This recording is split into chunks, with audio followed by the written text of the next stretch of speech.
O que podemos dizer sobre as compulsões? As compulsões têm a ver apenas com o cérebro? Compulsões envolvem vidas passadas? E quem morre, como fica a consciência de quem é compulsivo? Sobre esse e outros assuntos vamos falar aqui no nosso podcast e com uma convidada especialíssima no assunto que entende muito. E comigo aqui, Leonardo Schneider, e a nossa convidada aqui é a Ana Alexandrina. Seja muito bem-vinda ao ConsciencioCast. Obrigada, agradeço a oportunidade de ter sido convidada para esse programa, esse podcast que tem feito tanto por tantos intermissivistas que estão chegando, graças a ele. E Ana, mas o tema de compulsão ele é muito complexo e muito interessante, envolve uma série de questões. Como é que você chegou nesse tema? Por que ele te chamou tanta atenção a ponto de você escrever sobre isso? Primeiramente porque eu, ao longo da minha vida, observei que era compulsiva e não tinha só uma compulsão. Minha compulsão, ela migrava de uma para outra. Quando eu pensava que tinha feito a reciclagem, né, a reciclagem intraconsciencial, a reciclagem íntima quanto àquela compulsão, eu me via com outra compulsão. Que, na verdade, a gente não pode, por decreto, dizer não, eu não vou mais beber ou fumar, não é assim que a coisa acontece com a compulsão. E ela age no nosso cérebro de uma maneira sorrateira, vai se miscuindo, né, no pequenininho, no miudinho, quando você vê, você está enredado com uma compulsão, como por exemplo o tabagismo, foi uma delas. No teu caso começou com que idade mais ou menos? Começou com 13 anos, com o cigarro, por isso essa foi a primeira do tabagismo.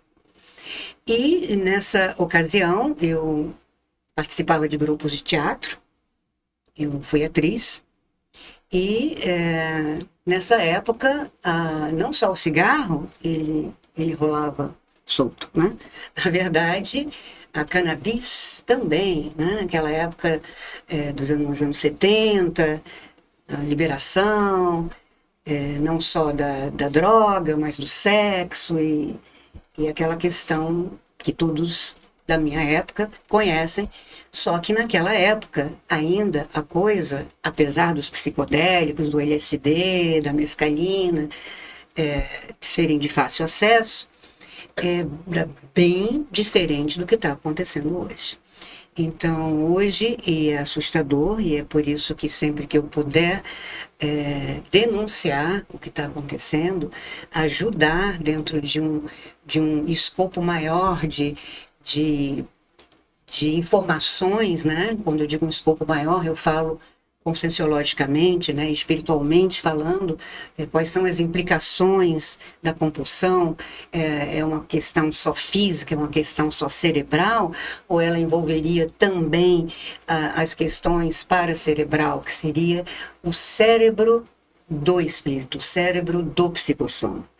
Na verdade, Tá, mas antes de entrar nisso, Ana, eu queria dizer o seguinte, você teve uma ou duas compulsões, como é que foi no teu caso? Uma ou duas, não, eu tive 6. 6 compulsões. A gente ri. Não simultaneamente, foram uma depois da outra. Não, justamente, quando eu pensava que tinha sanado, era Vinha tipo outra. mercúrio metálico, sabe? Aquele do termômetro que a gente põe a mão e aquilo se biparte. Então foi muito difícil juntar tudo e observar que eu tinha traços compulsivos, digamos, bem arraigados, que não era tão somente desta vida. Eu, por hipótese, tenho que esses traços eles vieram de uma vida pregressa. A minha família nuclear ela é toda compulsiva, compulsões das mais diferentes modos, né? Porque hoje nós temos compulsões novas, né? Que são as compulsões comportamentais, que antigamente não se falava em compulsão comportamental, só se falava na compulsão bioquímica, né? Das drogas, dos opiáceos, dos sedativos, né? Mas hoje existe um mundo, né, uma avalanche de prazeres que se pode obter através de um celular, de uma cerveja, de um momento... Redes sociais, que mais? É assim... Comida, até o açúcar se fala hoje. Açúcar é uma droga psicoativa que a gente já coloca nas mamadeiras dos bebês. Né? Hoje que está vendo um pouco mais essa conscientização quanto a essa questão, mas é droga. Ana, e nesse contexto, como que você definiria compulsão? O que é a compulsão? A compulsão é quando você não consegue mais segurar a sua vontade de consumir a droga eleita, né? A droga escolhida. Então, eu digo a droga escolhida porque ou você escolhe, ou os assediadores, essas companhias extrafísicas de outras vidas, né, que são os nossos, digamos, cobradores, eles podem estar nessa interseção de pensamento, sentimento e energia conosco, né? Esses pensenes, né? Essa sintonia fina que faz com que seja imperativo e impossível de dizer não. Muitas pessoas me perguntam, mas você é uma pessoa tão inteligente, como assim você fuma, por exemplo? Fumar não é uma questão de inteligência. A questão aí, mais séria, é a questão de você já ser tomada, completamente tomada, por essa sintonia fina.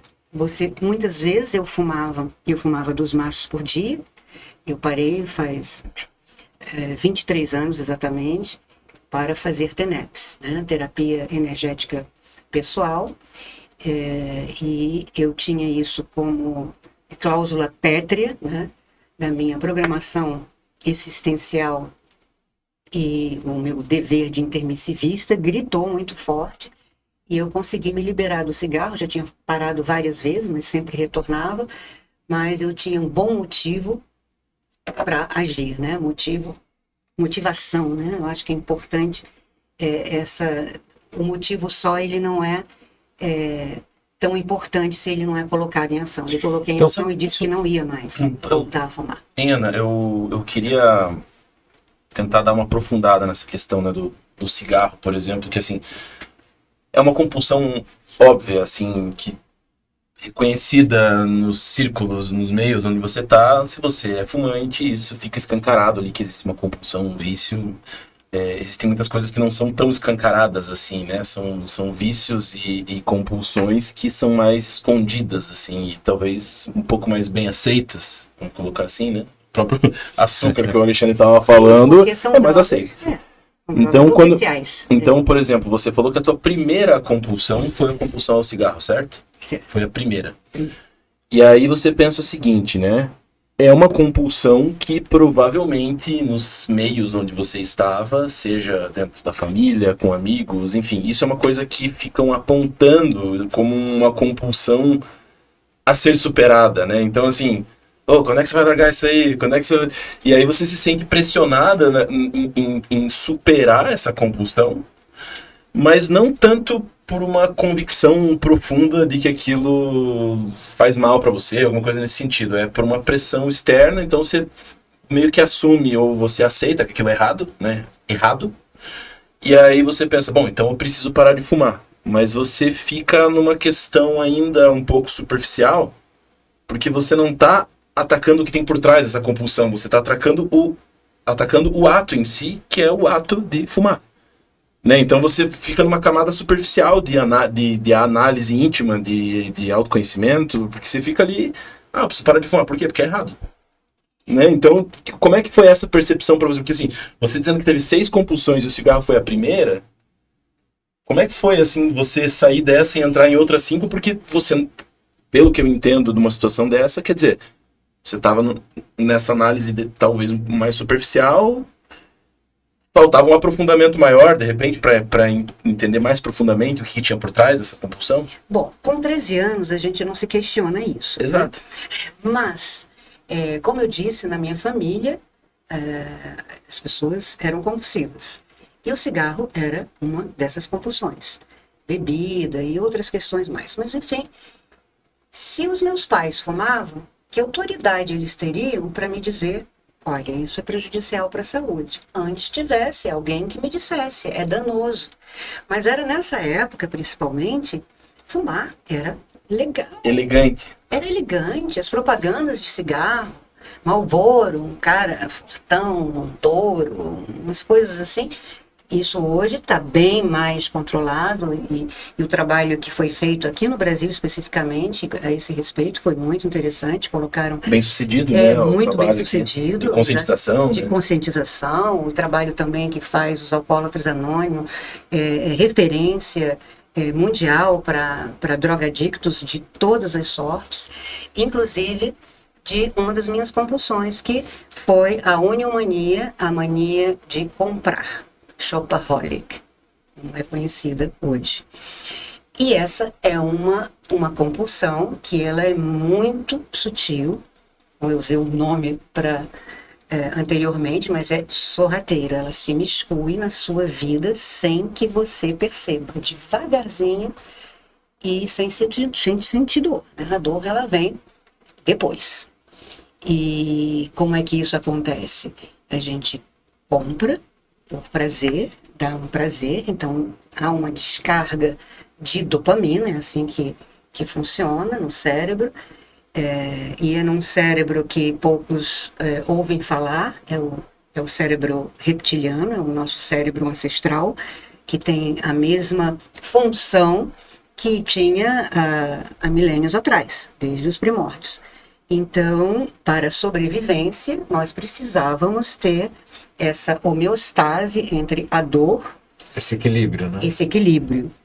Esse equilíbrio entre a dor e o prazer. Uhum. Só que agora, e cada vez mais, eu falo da minha época em que eu tinha 13 anos, e eu sou de 55, eu não sou mais jovem, essa questão ela só vem piorando e vai piorar mais, né? Pelo que a gente está estudando na Conscienciologia, que a questão da reurbanização, e que só em 2075 esse planeta vai começar a melhorar.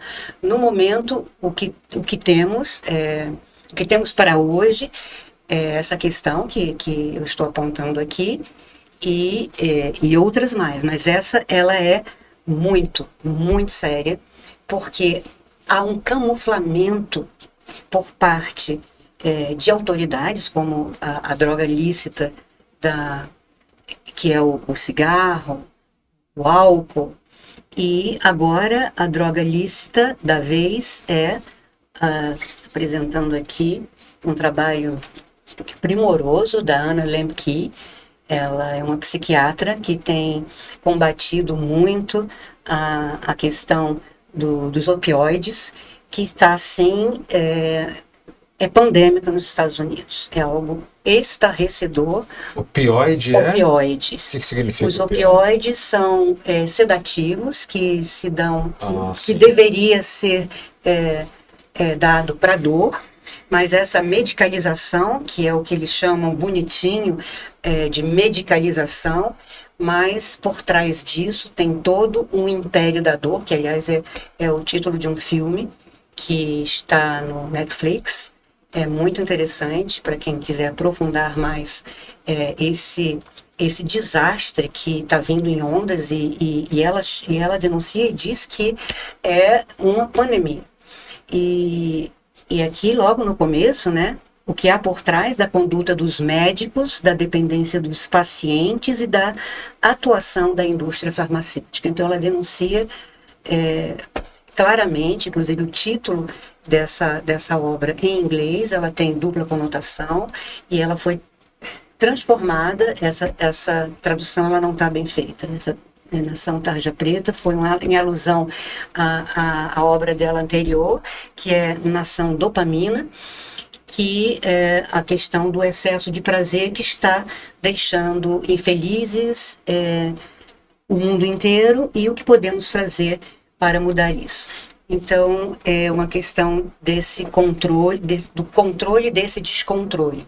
E já existem drogas para controlar o descontrole dos opioides, que é o que está acontecendo. Milhares de pessoas estão morrendo nos Estados Unidos, e ela, na edição brasileira, ela alerta os brasileiros, porque os brasileiros eles têm a tendência a serem o número 2 dessa história. Por quê? Porque, não sei se vocês sabem, mas o Brasil é o país mais ansioso do mundo. Olha só. Ano base 2023. E já vem há alguns anos No nessa sentido de liderança. consumir produtos relacionados à ansiedade. Psicotrópicos, opioides, sedativos, do tipo Rivotril, que é o nome mais conhecido. Virou até piada, tá, entre as pessoas, né? Toma um Rivotril ali, que pá, tudo é Rivotril. Eu tenho na internet, tem emojis com pessoas mergulhando num vidro de Rivotril. E aí vem a questão também da publicidade, do marketing. Isso tudo está conjugado com a indústria farmacêutica, como ela denuncia. E, enfim, os assediadores, mega assediadores de plantão, eles estão ampliando essa rede, são técnicos em fazer isso se expandir, e já está sem controle. Eu queria só perguntar, nisso que você falou ali, aproveitando, quero falar mais sobre a indústria farmacêutica, mas antes, pegar o que você já tinha comentado, que é o seguinte: tua família diz que tem um histórico de compulsão, certo? Isso. Então tem um processo que é físico. Alguns podem dizer assim, mas então isso já é um processo genético e tal.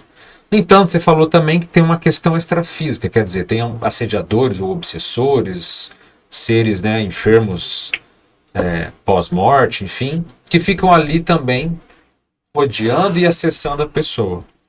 Então a gente pode dizer que no fringir dos ovos, o que é que pesa mais? Há um processo genético que conta, ou são questões mais de companhias e assédios extrafísicos que potencializam a compulsão? Muito boa pergunta. É um conjugado, é um combo.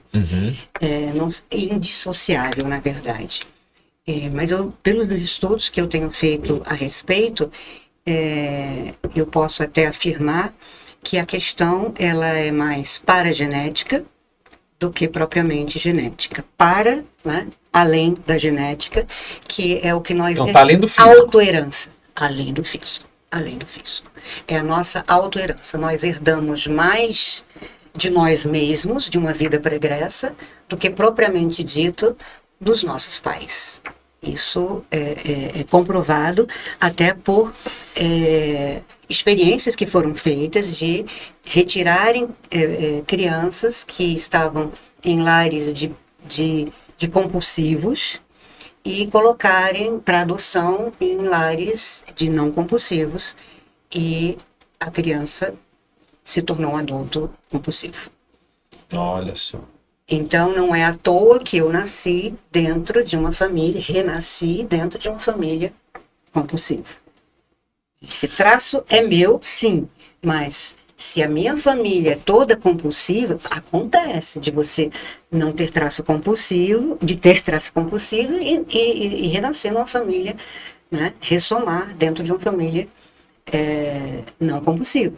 Mas é mais comum o contrário, porque nós estamos enredados, né, a questão grupo-kármica, com aquele grupo. Se atraem, né? Porque você pode partir pelo raciocínio de que isso é uma questão genética, ou de que, pensando dessa questão que ninguém se separa e que os afins se atraem, você vai acabar se aproximando e se conectando com pessoas com um padrão parecido. Isso aí. E aí você pega essas questões de vida após a morte, onde na dimensão extrafísica ou dimensão espiritual tudo fica mais intenso, então os traços compulsivos em vida se tornam muito mais intensos no além-vida, né?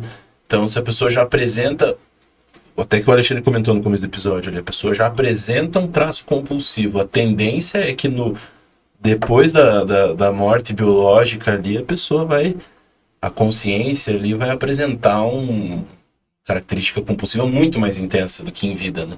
Exato. E aí ela vai ficar procurando, ela estando na dimensão extrafísica, vai ficar procurando pessoas que tenham compulsões parecidas para poder se alimentar energeticamente daquilo. Exatamente. E essa questão que você acaba de colocar, se aquele traço compulsivo, por exemplo,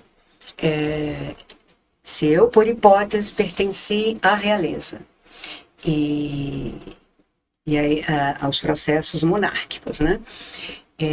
Faz sentido com a oniomania.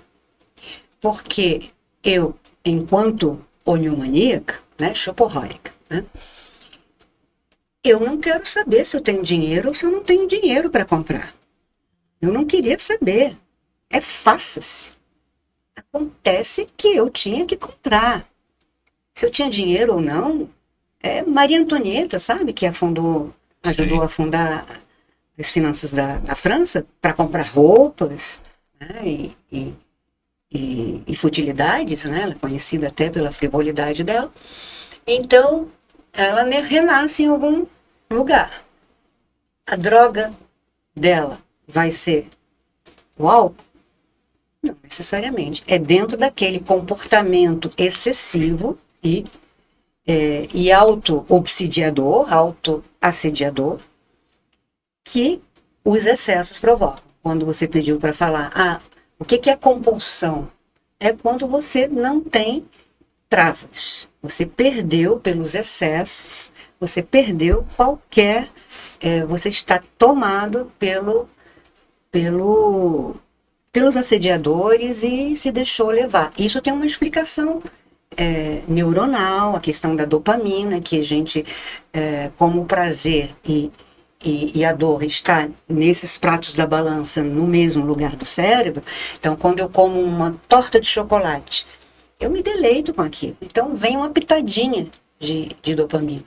Só que agora a gente não quer parar numa torta de chocolate, a gente quer comer um segundo pedaço. Então, o que está acontecendo hoje é que o prazer, ele está muito à mão de todo mundo, a toda hora, a todo momento. E Ana, essa questão da nação dopamina que chama atenção, né? Isso porque você pega essas gerações mais novas, as crianças de hoje, né? Eu convivo com algumas crianças assim e tá bem desenfreado isso, né? Você vê assim, por exemplo, o acesso que essas crianças têm irrestrito a internet, rede social, videogame. Você não vê uma criança mais que não esteja grudada numa tela. 1 ano de idade, né? E já passa o dedinho. Eu já vi na internet até gato tá passando o dedinho. E aí você vê assim, por exemplo, uma criança, né, de 2, 3 anos de idade que já está viciada em telas. A tela é uma explosão de dopamina, né? Explosão. Você chegou no ponto. É uma explosão de dopamina. A criança não consegue se desvincular mais daquilo, né? E ela não desenvolve outras coisas, né? Diz que hoje tem muito diagnóstico de criança que é confundida como se estivesse no espectro autista, mas quando eles vão ver é porque a criança ela só se desenvolve pela tela e não tem mais interação social, não aprende a falar com os pais, não aprende a interagir. Então ela desenvolve traços como se ela fosse autista, mas não é porque ela é autista, é porque ela não está se desenvolvendo onde precisa. Exatamente. E você quer saber da dopamina ali da tela, ficar passando o vídeo pro lado. Né? E isso que você falou também agora, que foi diagnosticada com espectro autista. Hoje, todo mundo tem um diagnóstico. É impressionante. Eu fui diagnosticada várias vezes TDAH. E tive recentemente troquei depois que cheguei em Foz, né, que eu morava no Rio, só estou aqui em Foz há 1 ano e meio, e eu troquei de psicólogo, e ele nos 40 primeiros minutos, ele me disse, da Conscienciologia, ele me disse, você não é TDAH. Uma pessoa que é TDAH, T de transtorno, não realiza. E está incoerente com o meu Megatrafor, que é a operosidade. Eu termino tudo que eu faço. Inclusive, uma das compulsões é o estudo. Eu tenho 5 faculdades. 3 pós-graduações. Essa compulsão é mais saudável, então. Então, você quer falar, tem compulsão saudável? Como é que é? Não é Não. saudável. Não é saudável. Sem freio não é saudável. Sem freio não é saudável porque não existe bons ventos para marinheiro que não sabe onde vai. Sêneca, né, disse isso há muitos anos antes de Cristo. Então, o que acontece na realidade? Para quê? A gente tem que fazer valer o princípio da descrença, né, que é um dos pilares, um dos mais fortes pilares da Conscienciologia. Para que você vai fazer tantas faculdades? Tá errado se você não sabe para quê. É consumo desenfreado. E eu fiz faculdades que não me servem, claro. Nunca estudo, nunca é desperdício. Mas era mimetismo. É repetição. Repetição. Eu tinha que estar no continuismo para prezar a minha programação existencial. Eu não estou no meu propósito de vida se eu estou perdendo tempo, 10 anos da minha vida, fazendo faculdade. Eu digo 10 anos porque eu fazia 2 anos e aí pegava as matérias e fazia outra e outra mais. E coisas assim, arqueologia, história da arte, coisas do passadão mesmo, né? E Ana, mas me diz uma coisa, tudo bem, tem a questão do cérebro, a gente está falando aqui desse comportamento, mas uma coisa que eu estava pensando aqui é o seguinte, um indivíduo, você falou do tempo, mas um indivíduo então que ele morre compulsivo, ele continua compulsivo, aquela consciência, após a morte, porque a pessoa diz, não, isso é cerebral, é dopamina, quando eu morrer, eu acredito em vida após a morte, quando eu morrer, eu tô numa boa, e aí? Como é que é a continuidade? E aí que eu penso assim, que nós temos uma caixa preta, né? O avião, quando ele é descartado, fica uma caixa preta. Então, essa caixa preta seria o nosso paracérebro.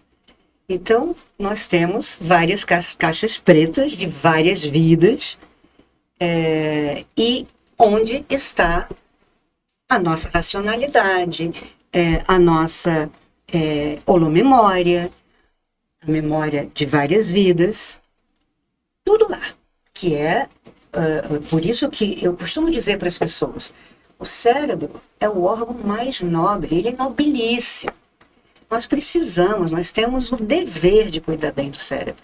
E o resto é uma consequência, porque, mas você tem que ter homeostase, né, equilíbrio holossomático. O que seria isso? É você ter todos os seus corpos em equilíbrio, ver o que você come, né? Ver se você faz exercícios físicos, se você trabalha as energias, fazer mobilizações básicas constantemente, ver tudo isso é um combo, ok. Mas tudo isso é para prezar esse cérebro que está atrelado ao paracérebro, que é o que fica, na verdade. Então, se você dessoma com um cérebro embotado, o cérebro de um drogadicto bioquímico, ele não vai funcionar a 100%. Se nós somos uma Ferrari e a gente funciona como um Fusca, isso vai ter repercussão em uma próxima vida, por hipótese. Faz sentido? Então quer dizer que uma pessoa que ela morreu viciada, por exemplo, no álcool, ela tende a ficar naquele padrão ainda, é isso? Né? Além. Sim, após a morte ele está naquele padrão do vício ainda. Do Sente vontade de vício e vai estar alienado. Ele não vai se dar conta nem sequer que descartou esse corpo físico.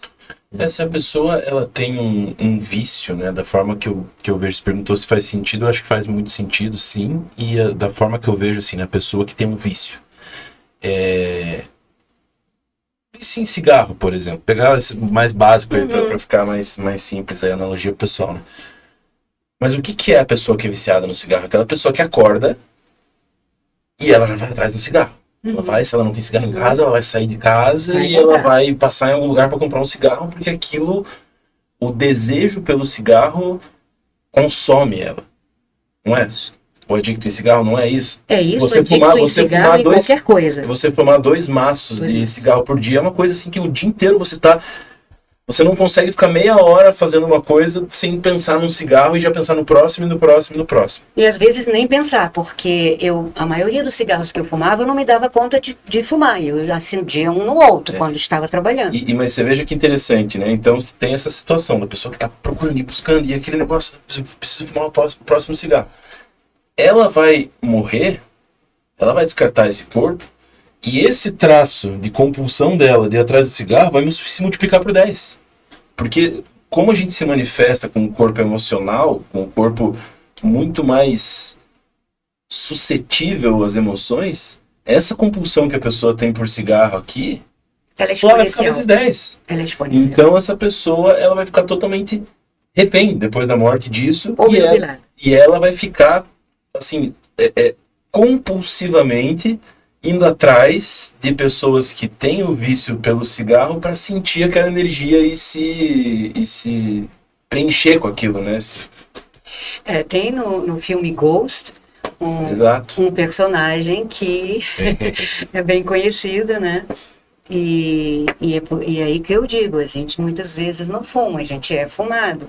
São essas consciências que não têm mais o corpo físico, mas que permanecem com a ânsia, o craving pela dopamina, que não precisam mais, mas isso está lá na caixa preta do cérebro. E a gente pode dizer então que existe uma dinâmica de falta ou de excesso de algo para gerar compulsão do vício relacionado à vida passada. Por exemplo, a pessoa passou muita fome numa vida passada e hoje ela come compulsivamente. Esse tipo de coisa existe? Existe. Existe, é muito possível. É muito possível isso. E excesso é falta. É um trinômio que é conhecido e isso é repetido. Tem também no DAC, mas Valdo Vieira falava todo excesso muito disso. esconde uma falta, né? Uma máxima. Sim, também, é né? uma máxima, é uma máxima. Mas em todas as pessoas que falam ou lidam com a questão da compulsão, é uma falta, mas é uma falta que provavelmente não é só dessa vida, não é tão somente dessa vida. Eu não tive nenhuma falta afetiva, por exemplo, tive assim, uma família muito centrada, muito acolhedora, muito afetiva, né? Eu sou nordestina de origem e é a grande família, então é um cuidado muito grande, né? A família é o que tem de mais importante, é o núcleo familiar. E depois eu tive, entrei dentro dos processos de conhecimento da Conscienciologia, que eu conheço há 32 anos, e tenho uma dupla evolutiva, não sei se vocês já falaram ou abordaram esse assunto aqui, do duplismo, enfim, é um marido diferenciado. Enfim, e falta de quê? Por que eu precisava ter todas as cores de saias, de calças, de blusas, de sapato, enfim, não se sustenta, é uma incoerência. E depois que eu venho estudando com muito afinco os processos dos contrassensos regressivos, esse livro é uma obra-prima, na Conscienciologia foi a Adriana Lopes que escreveu e tem ajudado muita gente, porque ela mostra questões, como um dos capítulos, que ela trata de um contrassenso regressivo, que é a ignorância ignorada. E, curiosamente, essa semana eu dei com um livro que acabou de sair, que é sobre ignorância, Ignorância Global, do Peter Burke. Ele acabou de sair, e ele fala dessa ignorância ignorada. E tem um verbete dela, que o que seria essa ignorância ignorada? É uma ignorância que tipo ponto cego. Os psicólogos entendem bem essa linguagem. Então, se a gente ignora, e não basta só ter conhecimento, tenho que, para sanar esse problema, fazer a autopesquisa, ter essa autocognição. Não é suficiente. É preciso entrar em ação. E foi através de uma projeciologia, uma projeção, né, projeção da consciência, né, a saída fora do corpo. Vocês já trataram muito desse assunto aqui. Existe o Instituto Internacional de Projeciologia e Conscienciologia, que foi minha porta de entrada na Conscienciologia, 32 anos atrás, a Casa Mater, e eu sou projetora consciente há muitos anos.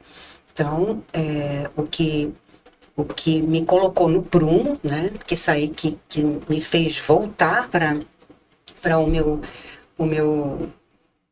fluxo, né, proexológico, foi essa projeção. E como é que foi essa experiência fora do corpo? Foi uma experiência muito interessante. Eu estava, na época, fazendo um curso da OIC, Organização Internacional de Consciencioterapia, que normalmente é de Conscienciologia, de Consciencioterapia, um curso, não era um curso, na verdade, é um grupo de autoconsciencioterapia, nós mesmos nos pesquisando e nós mesmos percebendo onde é que está a pensar enfim, não seria pensar, é como a ponta do iceberg, né? Sim. Mergulhar para ver o todo, né? E nos davam subsídios para fazer isso.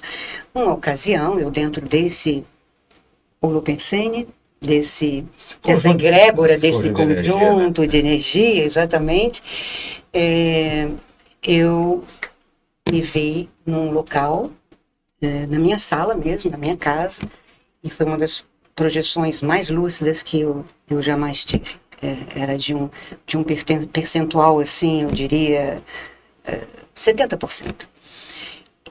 Tanto que eu fiquei bem confusa ao voltar, porque me pareceu que era uma realidade física.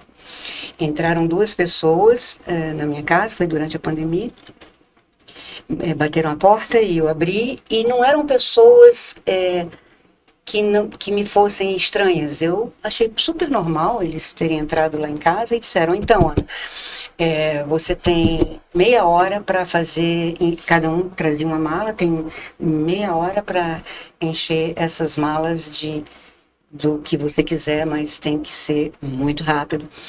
E eu senti essa emergência de sair e só que eu falei, mas o que eu vou escolher daqui, né, cheia de artefatos, né, pessoa que tem o vício, né, da compra, mesmo que eu já tivesse em franco processo de recuperação, eu diria que naquela época estava a 90%. Então, eu já tinha doado muita coisa, para mim já estava ótimo. Então, quando eles fizeram isso, foi que eu vi que ainda não estava, que é 5%, mas que esse 5% é extremamente difícil de chegar ao 100%. E essa é uma outra questão que depois eu gostaria de colocar, que é como é que se faz 100% dessa reciclagem no tocante da compulsão. E isso é muito sério também, para não haver recaídas, digamos assim.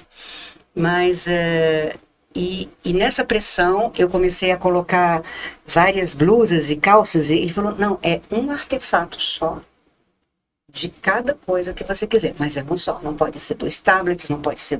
Eu tenho 2 celulares, eu tenho 3 computadores, eu tenho, entre tablets e, enfim, artefatos do saber, eu e os livros, eu não posso levar nada, só o que couber aqui nessa mala, e um de cá.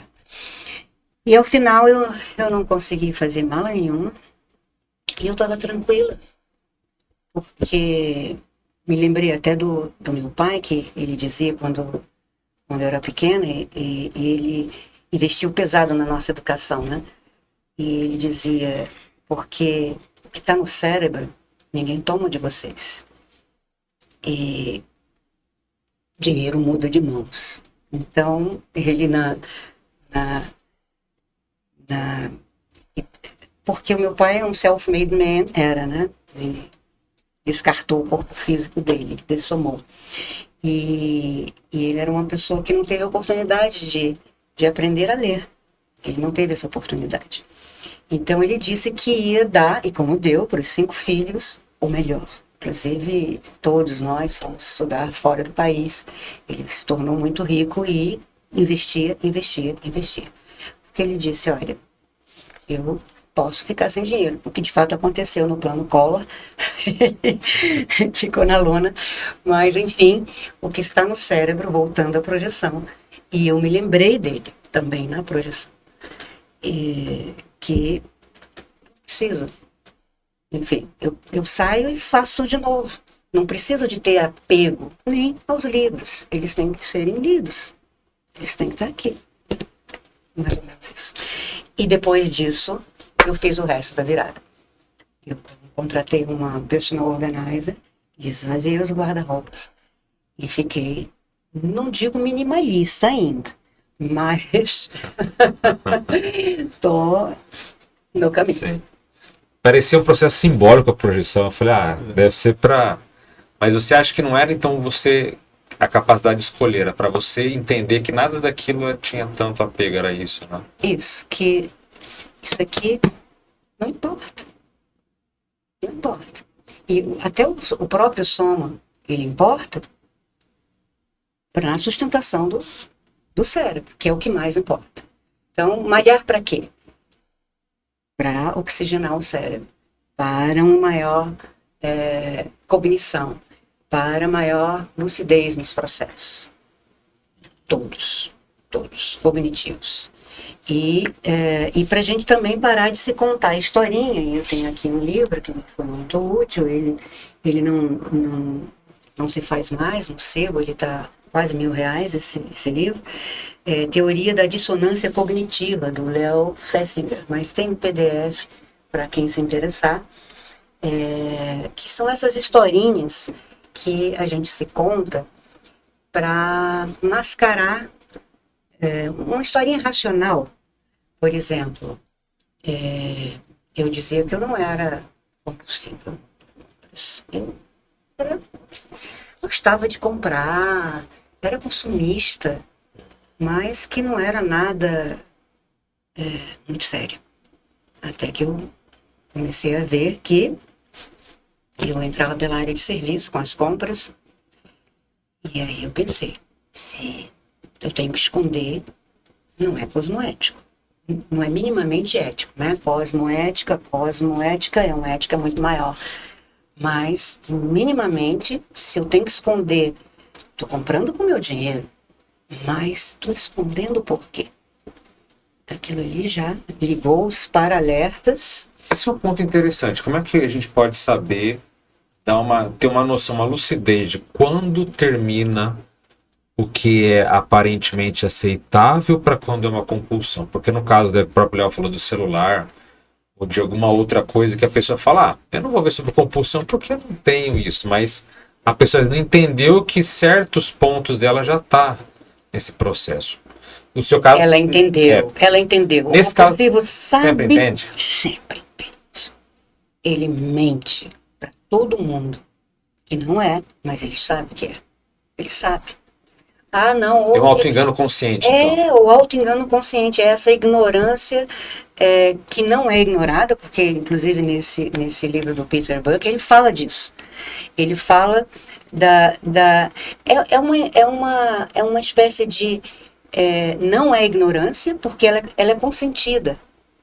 Ela é consentida. Então, a pessoa se vê numa ignorância... É uma autocorrupção mesmo, né?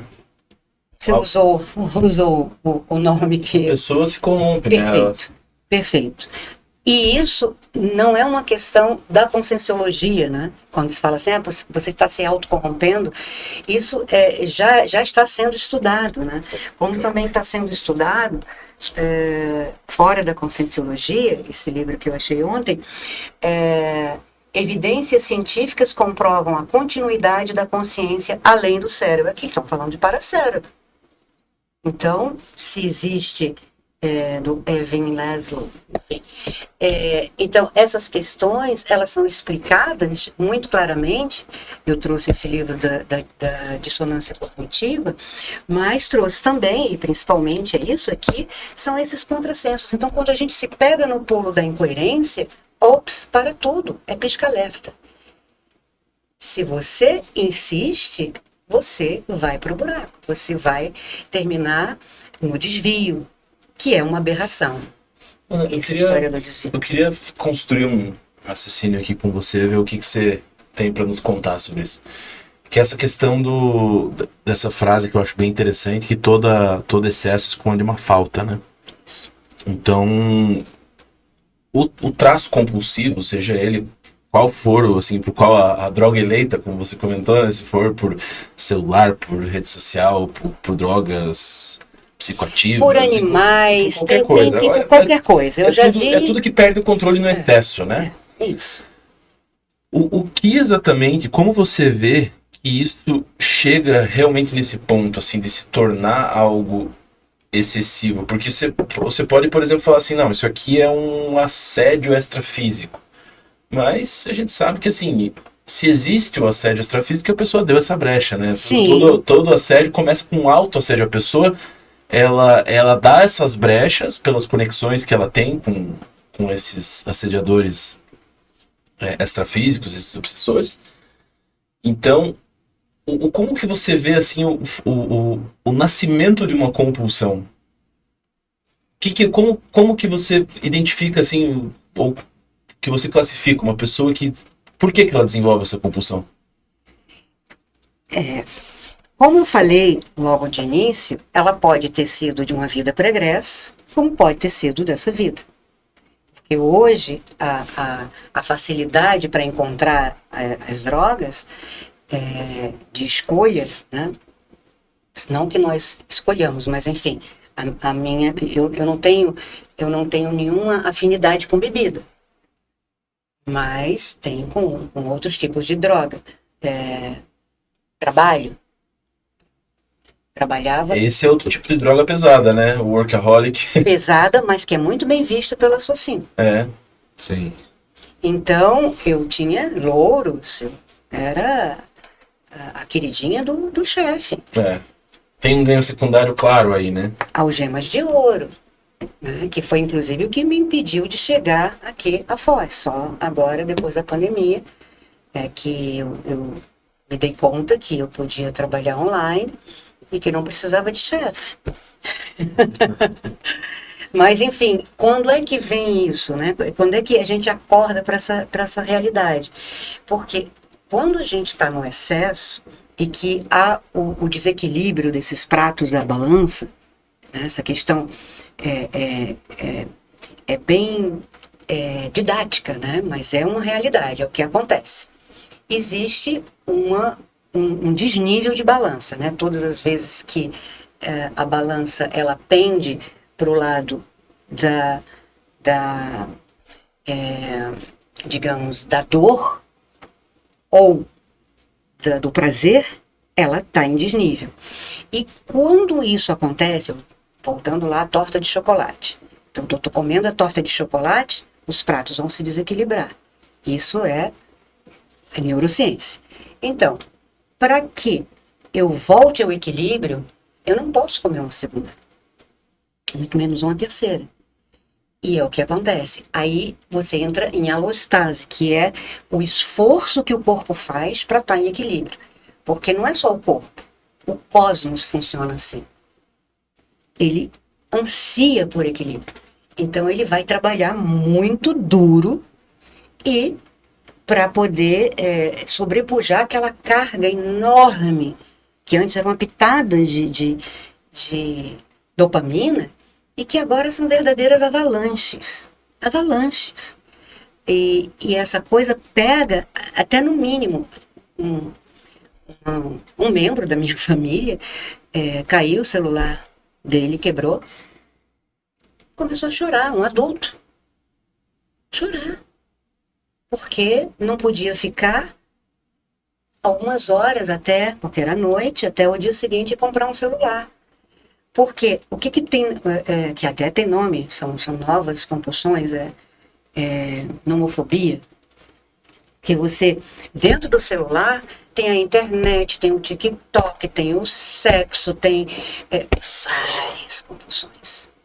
Várias compulsões, várias. É uma avalanche de dopamina a um clicar. Tem compras, tem livros, que também é outra coisa que eu Estou. Porque a gente Todas as compulsões não estão ali, né? percebe. Eu quando era pequena, adolescente, eu comprava muitos livros. Eu usava a minha mesada, 12, 13 anos, eu lembro disso. Eu ia no jornaleiro e eu comprei a coleção inteira dos Pensadores. Vocês são muito jovens e não sabem o que é isso.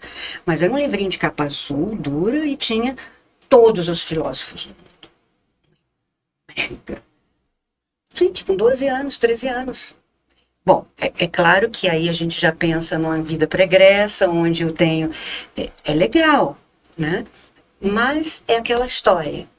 Sempre se perguntar, princípio da descrença. Comprar para quê? Estudar para quê? Então, fazer as perguntas pertinentes para você não entrar de gaiato em navio nenhum. Entendeu? Porque senão vai enfiar o pé na jaca e vai até as últimas consequências, jusco na derrota. E essa questão da dopamina está sendo muito falada, né? Porque você pega, por exemplo, uma legião de crianças aí sendo diagnosticadas com TDAH, né? Que é justamente um déficit na dopamina, então a pessoa fica buscando estímulos para poder regular a dopamina, e coisa que parece meio descontrolada na nossa sociedade, né? E as crianças, você vê assim, elas com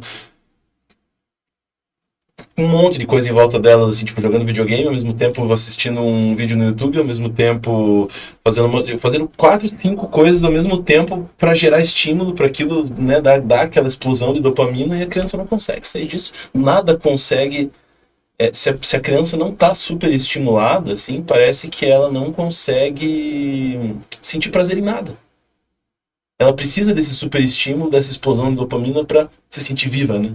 É um negócio muito doido. É muito doido. E escapar disso também é doido, porque a minha filha, por exemplo, ela não coloca as minhas netas numa escola normal. Elas vão para uma escola que é logosófica, então lá todos os brinquedos são fabricados por eles mesmos ou pelos pais. Eles não podem televisão, eles não podem nada. Então, outro dia eu fui apresentar a galinha pintadinha para minha neta, por celular, ela mora nos Estados Unidos, e a distância, só para ali, para brincar um pouquinho com a avó. A minha filha não gostou. Então, aí eu imagino, tá preparando essas crianças para que mundo? Quando elas saírem da primeira infância e forem para uma escola normal, que as crianças já estão lá com celular, com tudo, então vai criar uma dicotomia. Então, o que fazer, né? Qual é o caminho do meio? Qual é, de novo, a homeostase, o equilíbrio dessa desordem toda, né? Muita ansiedade, né? Então, tem muita confusão de diagnóstico de TDAH com ansiedade, com o TAG, né? Transtorno de ansiedade generalizada. Uma coisa que se confunde com a outra, é tudo... Eu ia até voltar a esse assunto, porque é isso aí. Quando eu fui diagnosticada TDAH e que meu psicólogo disse que eu não era TDAH, eu tinha já ido a um psiquiatra que tinha me passado uma carrada de comprimidos. Ritalina, topiramato, que inclusive é uma droga que não é nem para TDAH. O topiramato é uma droga para epiléptico. Ah, mas isso age no sistema não sei das quantas. Enfim, eles querem vender drogas. Os psiquiatras, tem muitos psiquiatras bem intencionados, mas existe um grande número, e estou amparada aqui na Anna Lembke, que diz que a maioria hoje são meros prescritores de drogas, e drogas pesadas. Os anfetamínicos, que é o caso do TDAH, da Ritalina, os sedativos, que são os antidepressivos. E o Brasil é o 5º país mais depressivo do mundo. Ansioso primeiro, 5º depressivo. Isso é extremamente sinalizador de que o nosso país não está nada bem, e a Anna Lembke fez essa tradução a jato para o Brasil e com um prefácio aos leitores brasileiros. Então, gente, é muito importante cuidar do cérebro. Pensar no cérebro, primeiramente, porque com que cérebro você quer morrer? Né? Que vida pós-mortem nós queremos ter? Eu, que tenho essa preocupação desde a minha tenra idade, que o cérebro é algo que eu cuido, cultivo, entrei nessa. Entrei nessa com comida, já fui bem mais gorda, entrei nessa com falta de comida, fui quase que anoréxica. E a gente está nas mãos de médicos que nos diagnosticam, que nos sedam e que muitos hoje estão entrando em uma ida sem retorno. Ana, um assunto realmente muito interessante, apesar de ser problemático, mas assim, você falando me deu uma dúvida. A gente pode dizer que um compulsivo, ele é uma pessoa que até certo ponto tem uma fobia por frustração ou por alguma questão emocional negativa, do tipo, isso aqui me incomodou, eu tenho que fazer algo para não sentir essa dor, não ter esse sofrimento. Tem isso ou é só uma impressão? Não, tem isso, mas não é no compulsivo. Tem isso em todas as pessoas. E é por isso que esse alerta, ele é um alerta, porque as pessoas... eu apresentei um verbete, eu tenho 2 artigos relacionados, e as pessoas estão me procurando e estão dizendo, olha, eu li o seu artigo, eu assisti o seu verbete, e eu me entendi que eu sou compulsivo. Até então, as pessoas não tinham notado que eram compulsivas. Então, para mim, isso é muito gratificante, porque é uma assistência ao meu grupo Karma, porque eu já perdi muito em termos neuronais, em termos de capacidade cognitiva, e isso é muito grande para mim. Então, esse alerta que eu faço é para que as pessoas, principalmente as crianças, é o futuro, de preservar esse órgão tão nobre que tem conexão com esse outro órgão nobilíssimo que é o nosso paracérebro, que é onde está sediado o mental sono. Todas as questões mentais aqui são também muito importantes, porque nós somos aquilo que nós pensenizamos, né? Descartes diz, nós somos o que penso, logo existo, e eu diria, pensenizamos, né? Pensamos, sentimos, e o processo do verbo, né? Foi feito um verbo do combo, pensenizar, pensar, sentir e emanar energia. Então, isso é muito sério, porque as questões do PEN, elas são cerebrais. Então, se você está com o combo deteriorado, você não vai existir de uma forma plena, né? Você vai ser um psicótico, né? Que transforma a realidade. E Ana, e uma pessoa que está assistindo, por exemplo, aqui esse podcast e está se identificando como alguém compulsivo. A pessoa fala, eu acho que realmente faz sentido, eu tenho uma compulsão aqui, outra ali. O que você sugeriria para essa pessoa? Começar por onde? O que seria a primeira coisa a ser feita em identificando uma compulsão? Bem, toda compulsão carece de tratamento. Essa foi a minha frase enfática. Eu tenho uma certa parcimônia a usar a palavra toda, porque generalizar existe um certo perigo, né, nessa questão da generalização. Mas pelos meus estudos é toda mesmo. Toda compulsão precisa, você, como eu fiz, levantei a mãozinha, procurei... Pedir ajuda. Ajuda. E ajuda vem. E ajuda vem de todos os lados quando você coloca a sua vela para aquela com vontade inquebrantável. Não é receita de bolo, é difícil, é bem difícil, mas não é impossível, porque tem muita gente que está conseguindo. Eu sou uma delas. E não foram poucas as minhas compulsões, como eu coloquei aqui abertamente para vocês. Foram 6. E elas estão todas sob controle. Era outra coisa que eu queria dizer. Não pode piscar. Sempre alerta. Uma vigilância ininterrupta. Ininterrupta, chama. Ininterrupta. Porque piscou, você é engolido de novo. E não só com essas 6, né? Que pode surgir uma 7ª. Sim. Isso tem que ficar... Não, mas é verdade, você tem que ficar sempre atento. Eu estou atenta, porque é do meu traço. Tem pessoas mais tendentes a serem mais compulsivas do que outras? Sim, mas pelo andar da carruagem, todos nós temos uma tendência à compulsão. Todos nós. Isso é neurociência.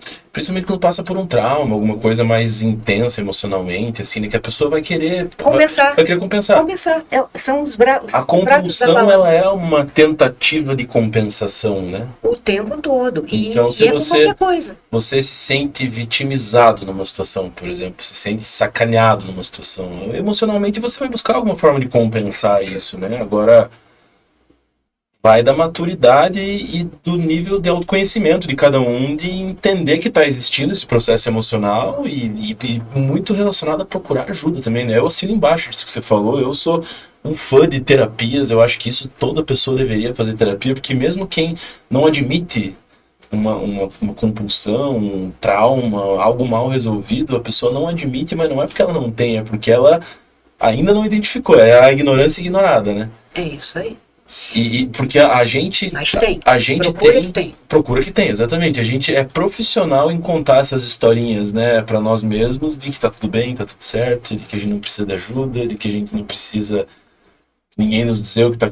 Mas essas historinhas que nós contamos para nós mesmos, a gente não consegue chegar nessas compulsões e nesses traumas sozinhos, porque a gente vai estar tendo essa dissonância, a gente vai estar contando essa historinha para não enxergar o que precisa ser enxergado, né?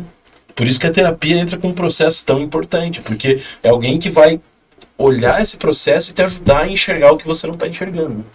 Terapia e psiquiatria também. E Alcoólatras Anônimos e tudo o que for possível em termos de ajuda, agora com discernimento, porque eu estive em psiquiatras e eles me prescreveram doses pesadas de Rivotril, e eu nunca tomei Rivotril. É tarja preta. Né? Olha o livro aqui dela. É tarja preta. É não a tarja preta. Existem vários outros medicamentos que fazem o mesmo, que são tarja vermelha.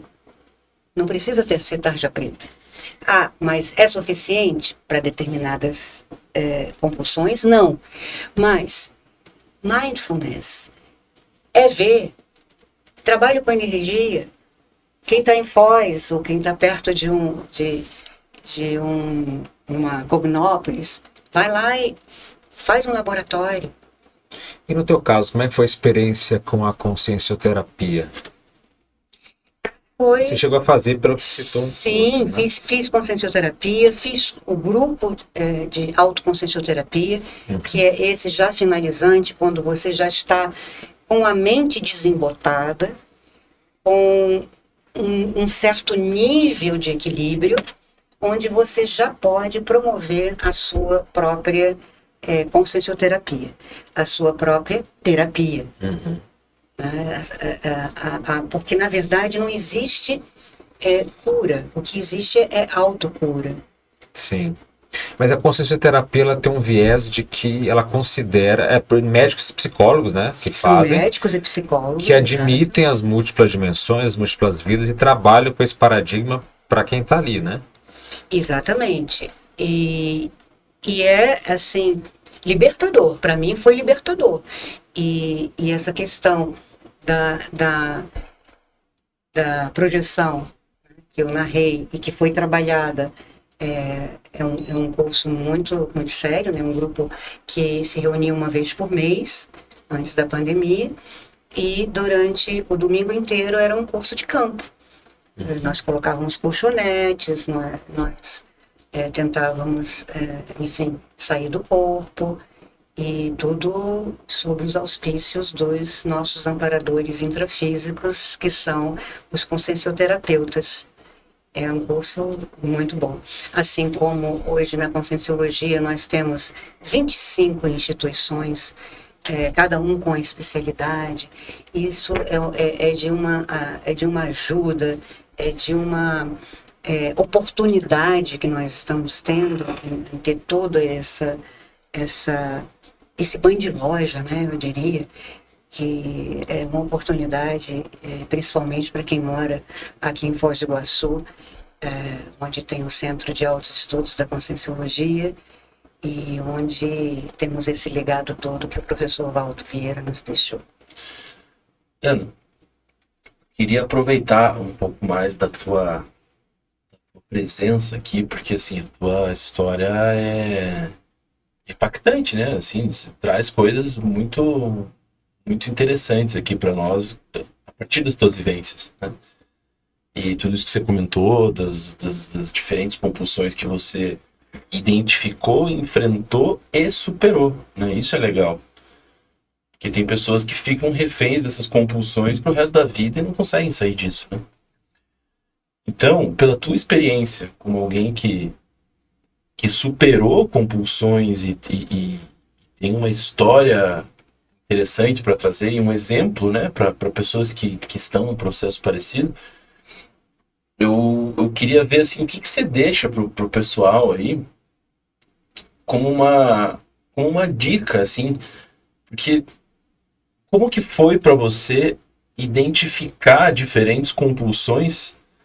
Porque, como você disse, né, algumas compulsões são sorrateiras, elas vão chegando aos poucos e você não percebe quando vê se você tá, assim, completamente envolvida naquilo e não percebeu isso chegando, né? Quando você se dá conta, você já tá imersa naquilo e refém daquilo, né? O que você deixa pro pessoal, assim, pra cair a ficha de alguém que tá passando por uma compulsão, mas acha que não?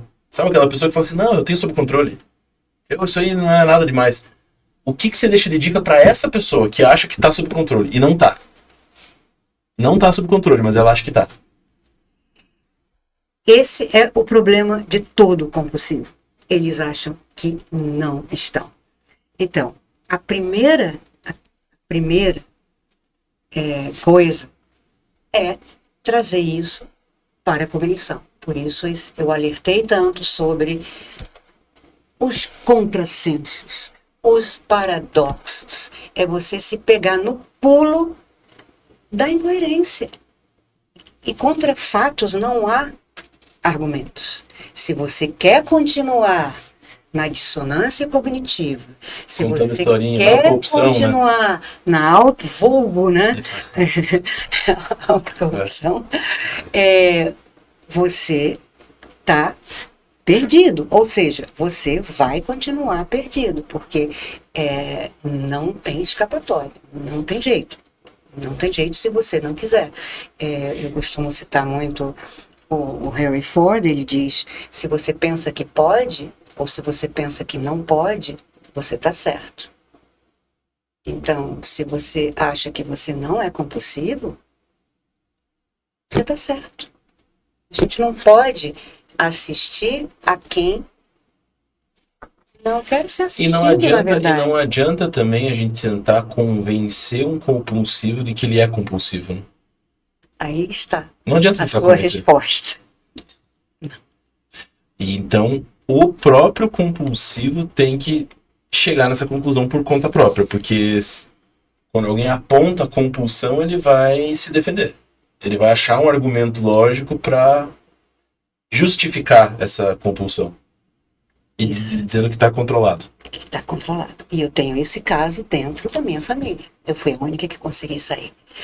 Agora o grupo pode ser que... Ops! Né? Então, façamos a nossa parte. No micro, são nanomudanças de hábitos. Também não vai se achar que de uma hora para outra acabou, está reciclado. Não. contínuo. E no teu caso, assim, quando nessas compulsões que você superou, quando você percebeu, qual que foi, assim, o pulo do gato, assim, que você falou, putz, isso aqui é uma compulsão? Quando que você admitiu isso pra você mesmo, assim? É muito fácil. É isso que é incrível. É muito fácil. De novo, incoerência. Como assim eu tenho que me levantar à noite para ir no boteco comprar cigarro? Como assim eu não posso... Eu digo para mim mesmo, sai imediatamente dessa loja, você não tem dinheiro. E eu compro mesmo assim. Perdularismo. Aí entra no perdularismo, que aí depois entra numa questão que também é seríssima, que é uma comorbidade da compulsão, que é o acumulador compulsivo. E tem muito disso. Aliás, tem um filme que eu aconselho para as pessoas que possam estar nessa situação. Nós temos um amigo, mas eu digo meu marido e eu, nós temos um amigo que está nessa condição e não percebe. Que é o último grau do último grau. Quando já não coloca a lixeira fora, quando a questão na geladeira está tudo deteriorado, prazo de validade de tudo vencido. Não consegue se desapegar de nada. Nada. Nem do que está estragado. Então, pessoas que têm muitos animais também são considerados pessoas que não têm trava, né? Tem pessoas que têm 10 gatos, 10 cachorros. Tem até um nome, tem vários nomes. Eu elenquei 500 nomes de novas compulsões, de novas e velhas, enfim. 500 tipos de compulsão. 500 tipos. E você tem uma noção de quais são as mais comuns? E da Conscienciologia, foi o Conscienciopedia. Sim. Você tem uma ideia de quais são as compulsões mais comuns dessas 500? Ah, sim, as minhas. Mas acho que a cada ano que passa o celular não, subindo. não. Essa compulsão eu não tenho, mas assim, a nomofobia, a compulsão sexual tem aumentado exponencialmente, a de ópio, os opioides, que mais? Álcool sempre foi, cigarro sempre foi, as drogas liberadas. Nos Estados Unidos, eu estive lá recentemente, em São Francisco, a situação Comida também, caótica em termos de droga, porque é liberado. E aí as pessoas dizem, se liberar e não tem o tráfico de droga, então diminui a violência, e aí as pessoas se desinteressam. Não, eles enfiam o pé na jaca, porque é liberado. Compulsão por comida, essa sempre foi, açúcar, comida em geral, isso dá um desbalanceamento e uma enxurrada de jogos de azar, né? Em Vegas a gente vê bem isso, é muito, muito louco. E tem compulsões que eu chamo de aberração, né? Aberração no sentido da palavra, né? Porque aberratio quer dizer desvio, né? Do latim. Então, é um desvio, assim, tão esdrúxulo, tão maluco, que é uma aberração. São coisas, assim, que a gente, inimagináveis. Por exemplo, tem um holandês que ganhou no Guinness Book o maior colecionador, tem mais de 6.000 saquinhos de vômitos daqueles que ficam no avião. Nossa. Foi o que eu disse. Nossa. Como assim? As pessoas colecionam? E aí eu, na busca, fui lá e vi que aqueles que a companhia aérea já não existe mais, tipo Varig, Panam, um saquinho daqueles vale no mercado R$ 1.900. Aí eu pensei, então existe um grande número de pessoas que correm atrás desses saquinhos. Que coisa estranha. E aí eu comecei a trazer para mim. É estranho, mas quais são as minhas estranhezas? Onde é que estão os meus saquinhos de vômito?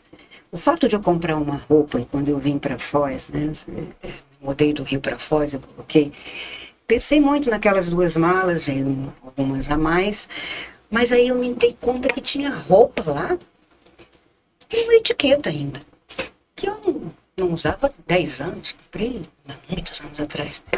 Isso não é esdrúxulo? Isso não é uma aberração? Você jogar fora dinheiro que poderia estar investindo corretamente, né, para a sua programação assistencial, a sua ProExis.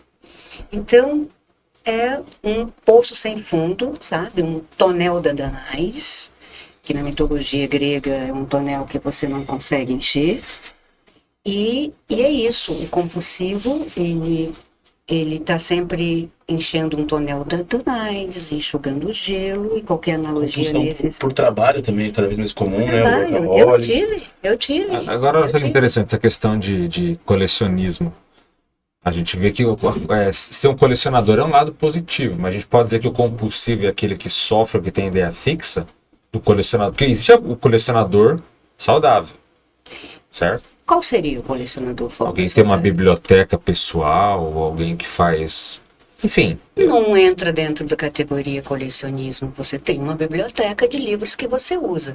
O colecionismo é como eu, que eu comprava lá os livros dos pensadores, né?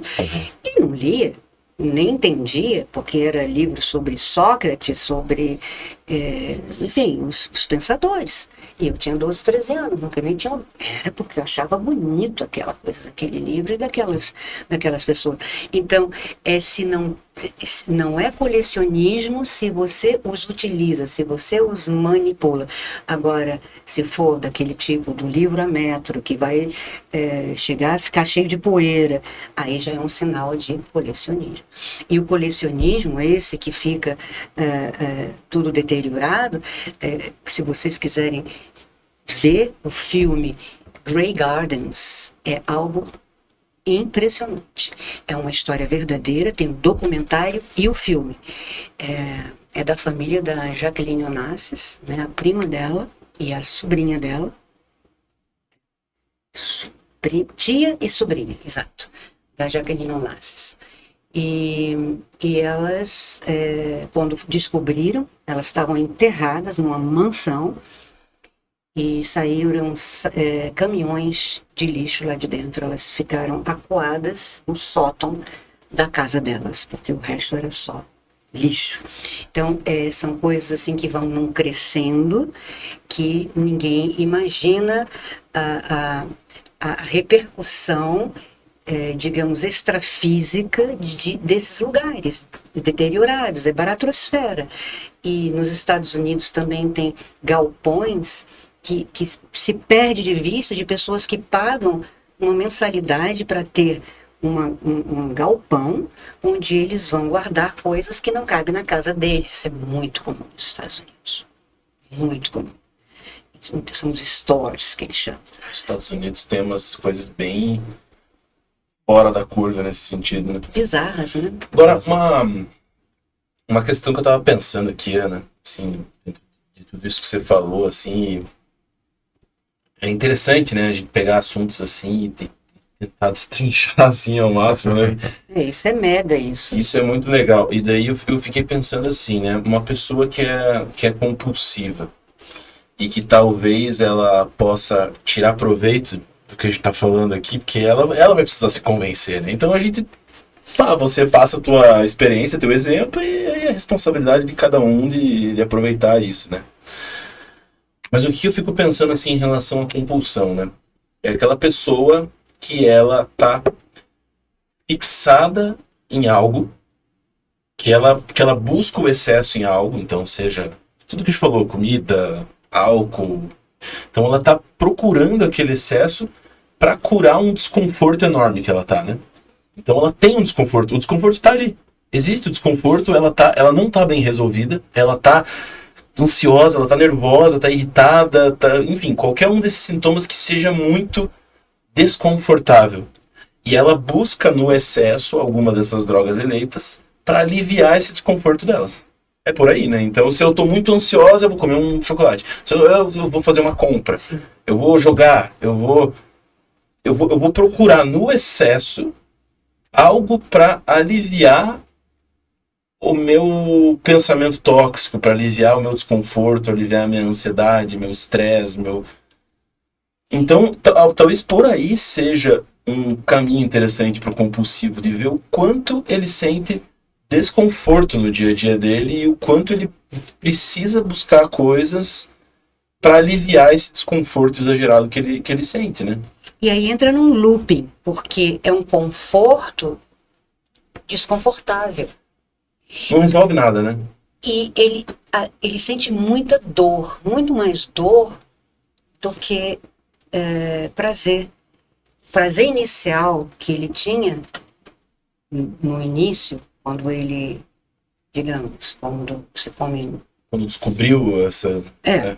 Quando pela primeira vez comeu um bolo, aí come 2, aí come 3, aí como os bulímicos colocam o dedo na garganta, como se fazia também na Grécia, na Roma Antiga, né, para continuar comendo, porque é o prazer, e isso já, como eu falei, é o cérebro reptiliano, o subcérebro abdominal, né? A questão é de não conseguir, animalesca. É uma coisa triste. E sem controle. Então, essa questão aí que você colocou, que de dor e de prazer, e de dor e de prazer, é muito mais dor do que prazer. É 1 minuto de prazer para dias de dor, de arrependimento, frustração. Eu não tinha dinheiro, por que eu fiz isso? Eu me dizia, sai imediatamente dessa loja, eu não saía, e eu ficava de novo, eu não consegui sair. E essas novas drogas comportamentais têm um agravante. Tanto que a minha psicóloga, ela falava, Ana, você não pode entrar em bar. Eu falei, não, mas eu não bebo. Ela, não, eu digo, bar é loja, não vai a shopping. Você não pode, entendeu? Veja a loja como um bar. É sua inimiga, você não pode entrar. Porque entrou, você vai consumir. E era verdade. E eu ia consumir. E aí eu não ia mais a shopping, não ia mais à loja, mas aí aparecia alguém vendendo alguma coisinha lá no trabalho, daquelas perfuminhos e né, não vou dizer a marca, mas tem várias marcas que vão até nós, a gente não precisa ir até elas. E aí eu comprava. Então é uma coisa íntima, se você não se coloca um limite, se você não tem aquela vontade inquebrantável de dizer não, corta, chega e acabou, e igual o alcoólatra anônimo, mais um dia. Eu fico pensando assim, né, Ana? Então a pessoa, ela percebe em algum momento que existe a compulsão e daí entra um novo desafio, que é enfrentar essa compulsão e superá-la. Porque uma coisa é aquela pessoa que ainda nem percebe a compulsão, ou que não quer pelo menos admitir. Aí a pessoa, quando admite a compulsão, ela tem um novo desafio, que é enfrentar isso e superar esse... Mas já é um grande passo. Já é um grande passo. Eu sou compulsiva. E aí, quando a pessoa, ela assume isso, o que ela pode fazer? Assim, porque uma das coisas, obviamente, a gente conversou aqui da terapia, de procurar ajuda, de procurar um psicólogo, um terapeuta, que vai ajudar nesse processo de autoconhecimento, né? Mas eu fico imaginando, assim, por exemplo, quando vem essa vontade de você ir para o excesso e fazer essa compensação, eu não sei, eu tô tentando imaginar que a pessoa, assim, que ela olha para dentro dela e pratica alguma coisa de mindfulness, que ela faz um trabalho com energia, isso ajuda nesses momentos? Isso ajuda todas as técnicas de autoconhecimento, autopesquisa existem, na Conscienciologia existem várias, mas assim, dizer para as pessoas que não conhecem a Conscienciologia ou que não estão na Conscienciologia, existem também ferramentas, e muitas ferramentas que existem até são ferramentas que a psicologia utiliza, que para fazer medição de mudanças de patamar, você ler e tentar entender os processos de como quebra esse hábito, como eu fiz. Eu comecei a estudar a fundo essa tal história. Por que eu clefo? Por que eu não consigo? Por que eu digo saio e não sai? Então, E medição, porque sem medição não tem solução. Né? O que não é medido não é gerenciado. Você precisa medir. Sim. Você precisa saber se você está melhor do que ontem. Isso é um processo perene. Eu não digo só da questão da compulsão, na questão da evolução. Você precisa, bem, no meu caso, eu como intermissivista, eu preciso ser uma pessoa melhor do que eu fui ontem. E não adianta... essa medição é de mim para comigo. Não adianta, mas fulano fez isso, então eu posso conseguir... Comparação com você mesmo. A comparação é consigo mesmo. E o autoenfrentamento, que é uma das questões mais sérias que a consciencioterapia, ela nos ajuda muito nisso. E qualquer terapia, um bom psicólogo, porque você precisa estar alerta, de novo, o princípio da descrença. Não acho que todo terapeuta, que todo médico vai ser a solução. A solução é para dentro, entra. Ana, e nessa questão de superação, você falou que a parte final, aqueles 5%, quando você está para superar, são os mais difíceis. Pode explicar melhor isso aí? São os mais difíceis porque você já está no platô.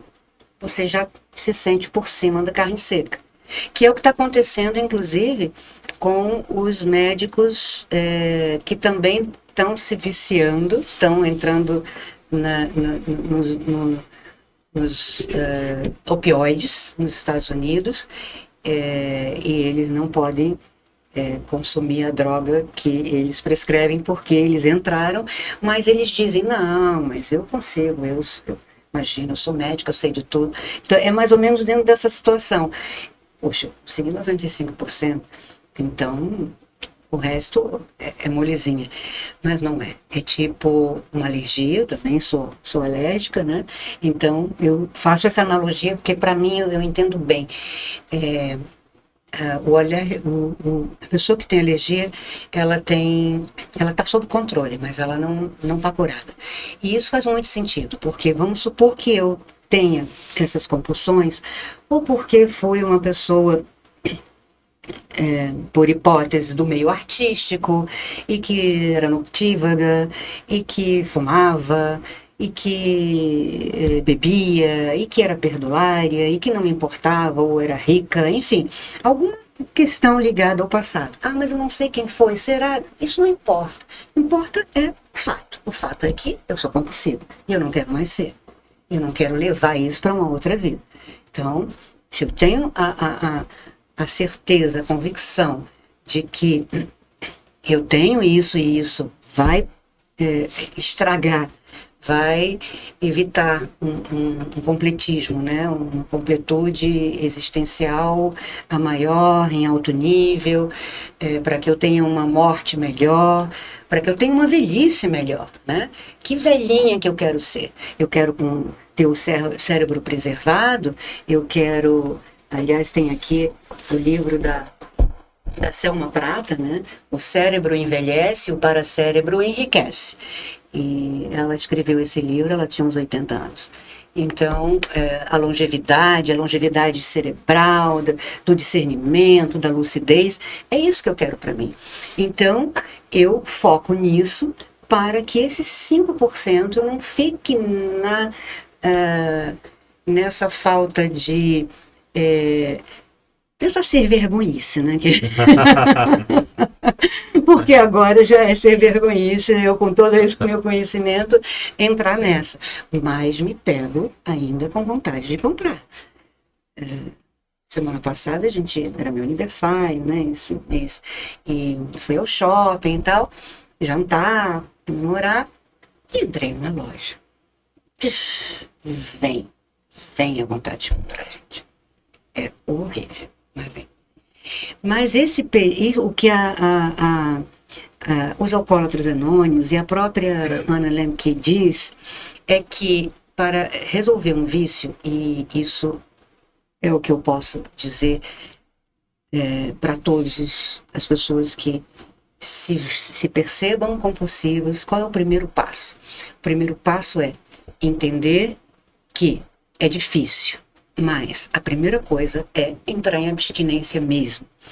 Quando é que se entra em abstinência? Lembra lá dos pratos da balança, dor e prazer, estão descompensados. Então, a alostase, né, que é o processo da retomada do equilíbrio. Mas, como houve um avalanche de dopamina, vai ser muito difícil chegar lá. Mas não é impossível. Eu, quando parei de fumar, eu lembro. Eu chorava e eu me contorcia. Era como se fosse uma dor mesmo. Pela falta de cigarro. Um mês. É só um mês. Então, é mais um dia. É mais um dia sem cigarro. É mais um dia sem a droga eleita. Essa historinha de você ir parando aos poucos, o melhor é realmente a abstinência. Se posicionar. Eu tentei também, eu tentei a parada aos poucos do cigarro, e aí eu usava uma piteira que tirava, e eu usava também uns adesivos que segregava a nicotina, né, a dopamina, aos poucos no corpo, e nada funcionou. Um dia eu tirei, eu falei, qual é o motivo para a minha ação? O que eu quero? Quero fazer TENEPS? Ok, então não fumo mais, acabou. E acabou. Mas é aquela coisa, é a vontade, é saber que vai passar por um período de abstinência, que é esse período alostático, e focar no que vem além, no seu devir, né? O que eu quero para mim no futuro? O que eu quero? Quero um cérebro eficiente e operante. Inclusive, essa questão da meta, quando ela é muito forte, ela é até um fator realmente muito poderoso para a pessoa superar. Porque se uma pessoa também não sabe, como você falou, para onde que ela vai, o que ela quer da vida, para que ela vai cuidar da saúde? Para que ela vai pensar no amanhã? Aí vem aquela desculpa esfarrapada, não, mas amanhã eu posso ser atropelado, amanhã pode acontecer alguma coisa, por que eu vou me cuidar? Então, acho que essa meta, esse propósito é muito forte, né? Essas historinhas, né? As historinhas que a gente se encontra. As autocorrupções, exatamente. Isso é. E mudar mesmo de bloco pensênico, mudar essa coisa do crescendo cerebralidade para cerebralidade. O que seria esse crescendo? É você pensar que esse cérebro ele vai embora e que esse corpo físico ele não é perene. Isso é muito importante ter em vista. E que nós temos muitas vidas. E que se isso vem, esses maus hábitos, eles vêm de muitas vidas, então se a gente tem a oportunidade de ter a lucidez de resolver isso ainda nessa vida, de acelerar a sua história pessoal, é um lucro inimaginável que a gente pode ter, um ganho, um salto quântico. É um nanopasso, você sanou a compulsão, mas você... Não interessa. Esse passo, ele vai ser fundamental para que você tenha uma próxima vida dentro dessa homeostase que te faltou nessa. Agora, Ana, já a gente encaminhando aí para a nossa finalização, o que você pode dizer que no teu caso, qual foi assim, o teu traço força, a tua qualidade que mais te ajudou a dar a volta por cima em todo esse processo que você passou ao longo da tua vida? Determinação e a motivação, como você falou, ela é fundamental. Se você não tiver um bom motivo, e para mim não foi assim tão difícil, na medida em que eu tenho a convicção de que eu tive um curso intermissivo e não foi um curso intermissivo pequenininho, né? E eu tive várias retrocognições intermissivas que me deram essa força. Então é importante um motivo para ação. Pensar em algo maior, né? Algo maior. Por que parar? Porque eu quero morrer, por quê? Eu não me prezo, por quê? Por que eu quero descartar esse corpo físico Porque, querendo ou não, é isso mesmo, né? Você ceder a uma compulsão, você tá acelerando tua morte, né? Sim. Você em tá péssimas condições. cometendo um suicídio lento, né? E em você péssimas cede. condições. E em péssimas condições. É isso que é importante. Você não vai ser completista e, pior, vai ser um pós-mortem, né? Um psicótico pós-mortem. O filme Nosso Lar fala muito, né? É uma história disso, né? O André Luiz lá, ele era um médico, mas assim, cheio de vícios, né? E aí ele morre naquela situação e fica lá num umbralzão, lá na baratrosfera durante muitos anos, e aí o pessoal lá aponta, ó, você cometeu suicídio. Ele, não, eu não cometi suicídio.